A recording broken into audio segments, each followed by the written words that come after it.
measures, interventions that the economic team, the executive department will adopt to ensure that the GDP target growth of 5.5 to 6.5 as originally conveyed in our DBCC will be achieved, if at all. We realize and we know that they've tried to scale it down.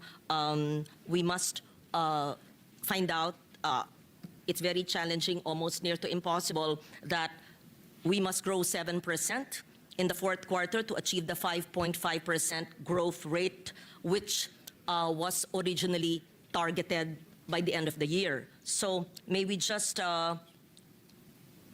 come to reality and try to understand in this last quarter what growth are we targeting and what do we need, because if we are to recall our projections for 2025, we had projected a growth rate of 5.5. That means in this fourth quarter, because of the lag of the previous quarters, we'd have to grow 7%, which is, I think, very unrealistic and near to impossible.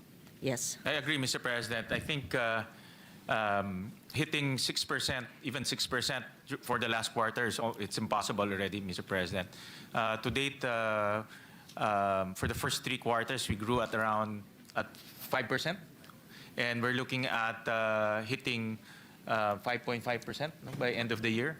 So, but it's really a challenge right now, Mr. President, because of the weather conditions and also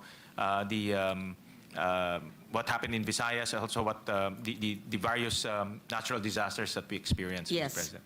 Thank you for that, Mr. President. And also the flood control controversy, Mr. President. That's also another factor that is affecting our economy, Mr. Yes. President. Having said that, Mr. President, thank you for your candor and your honesty.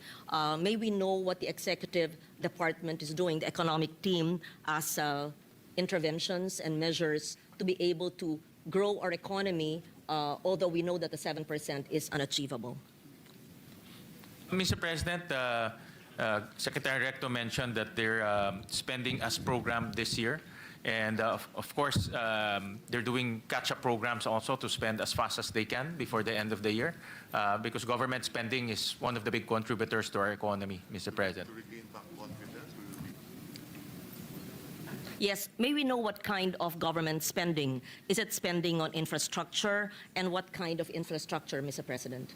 Yes, Mr. President, infrastructure is definitely what's in the budget or the GA right now. They're aim to spend it as fast as they can in the next 2 months.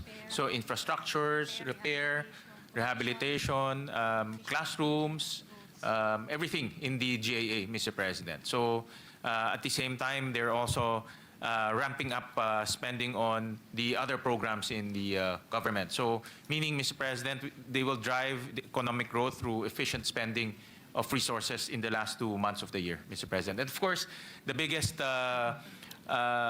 move will be regaining confidence to governance. So Secretary Recto is very clear that by the end of the year, people will be put in jail because of the issue, Mr. President. Thank you for that, Mr. President. I was once in your seat for 5 years, and I would always, of course, try to say that, yes, more school buildings are being built. Yes, DOTR is building the regional airports. Yes, they're building more roads and bridges. But really, Mr. President, we know the truth. And everyone who sits in this room know the truth that the slowness, I can't find, yung kabagalan po ng sistema ay talagang nandyan. So, I accept your answer because I would have answered the same if I were defending the budget.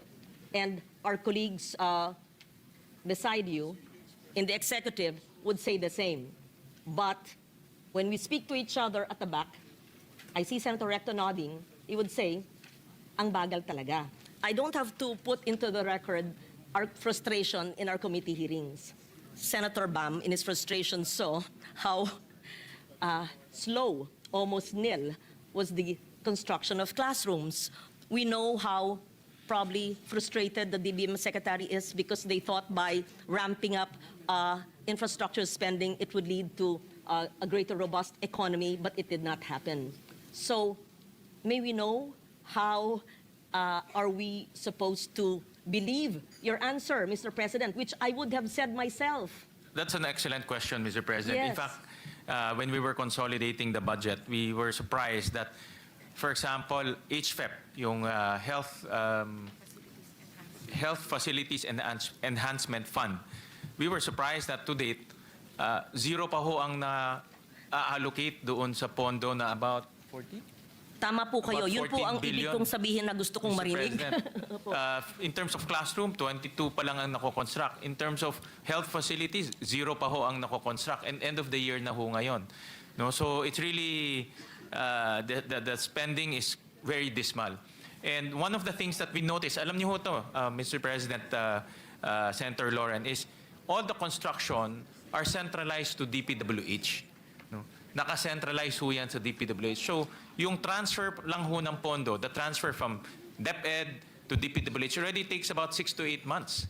The transfer of funds from DOH all the way to DPWH also takes 6 to 8 months.